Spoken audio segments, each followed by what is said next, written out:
you're looking for a simple hack that can help you increase the intensity of your workouts without needing to cause an increased risk of injury, then stick around because I'm going to be sharing with you a secret that will help you get some insane results in less time. Hey, what's going on, everyone? My name is Alec, health and exercise scientist.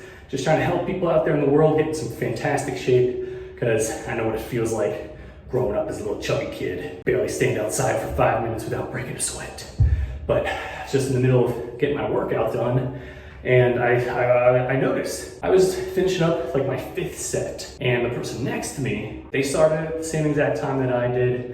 And when I got done my 5th set, I believe they were just starting their 2nd set of their exercise. It's like, what the heck? What are you doing? Well, I know what they were doing because I used to do this a lot myself. Checking Instagram on my phone. I was just taking the rest that I thought I needed because got that good set in, muscles, feeling nice and pumped. And then I'd rest, a minute would go by, 2 minutes would go by, notification comes up, 3 minutes goes by. Next thing I know, I've been sitting for 5 minutes doing nothing. And a lot of times when people try to increase the intensity of their workout, they either do more exercises, they do more weight, or they try to do more reps. And anytime you add those variables in, whether you're increasing the weight, increasing the amount of reps you're doing, or if you're just adding more exercises, which increases the length of your workout overall, you also increase the risk of getting injured. So with more weight, it's a lot of stress on the body, put a lot of weight on the joints. For example, if someone is 250 pounds of fat or 250 pounds of muscle, it doesn't matter when it comes to the amount of stress that's put on the body when you are that weight. So if you're like 5'1", 250 pounds of muscle, good for you, steroid head. But if you're 250 pounds of fat, like, dude, that's not healthy either. None of those are healthy because the amount of weight and stress on the body, because that's a lot of weight. And when you're in the gym, you're trying to do more weight, thinking it's gonna increase those gains, gotta be careful, because all it really is doing is just increasing the stress on the joint. And when people try to do more reps, you gotta be careful, because that's putting more stress on the tendons and the ligaments. What do? It's a conundrum.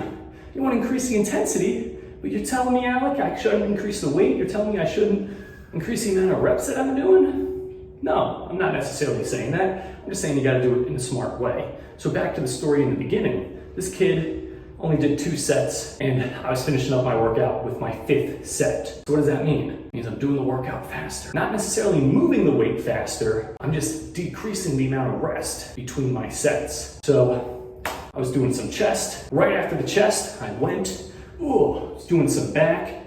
Right after back, boom, went right back, doing that chest again. By decreasing the amount of rest in between the exercise, it doesn't really give those muscles a fully adequate amount of time to cool down, relax, recover, kind of shrink in size a little bit because the blood is not starting to fill up in there as much. And no, you don't want to do that.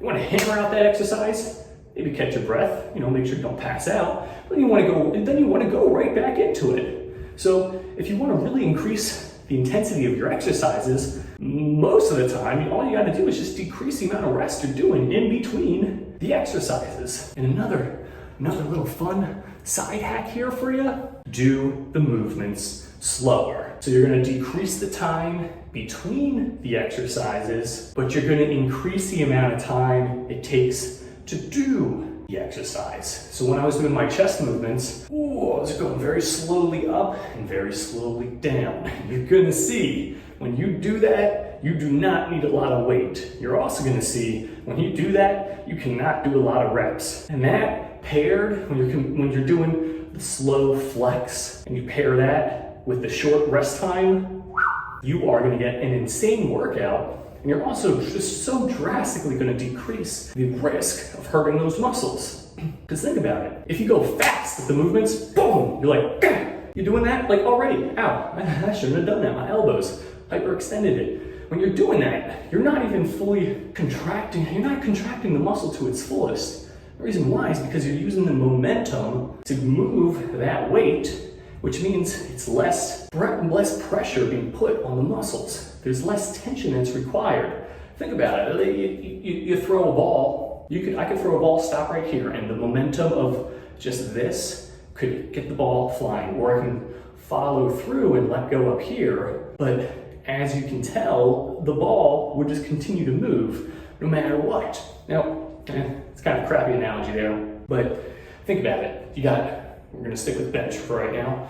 You're benching 180 pounds, let's say. From here to here, you gotta flex it. But then if you go fast, when you get from here to here, the momentum is now decreasing the weight on the bar.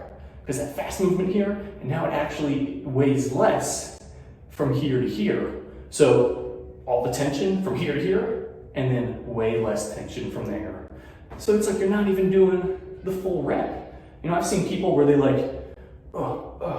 they're benching like that. You're not even fully using the muscle. Like the point of doing the rep and doing the exercise is put as much strain and tension on the muscle as possible. And to do that, you gotta move it to its fullest. You gotta fully contract it. You know, if someone's trying to do a U-turn, they don't slightly turn the wheel. The car is barely gonna make a turn. No, you gotta turn that whole thing. You gotta fully spin it. You gotta do the full motion, and then it'll allow the car to fully turn around. And same thing with the muscle. You're not gonna, nothing there. What the heck's happening here? But you get the boom and the squeeze going.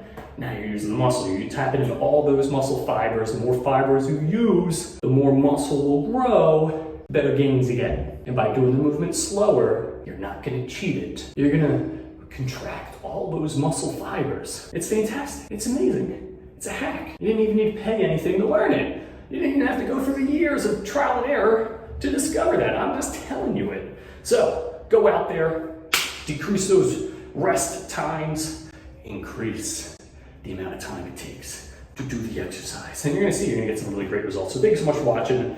If you wanna subscribe because you like the content, feel free to do so. I'll be posting more videos in the near future.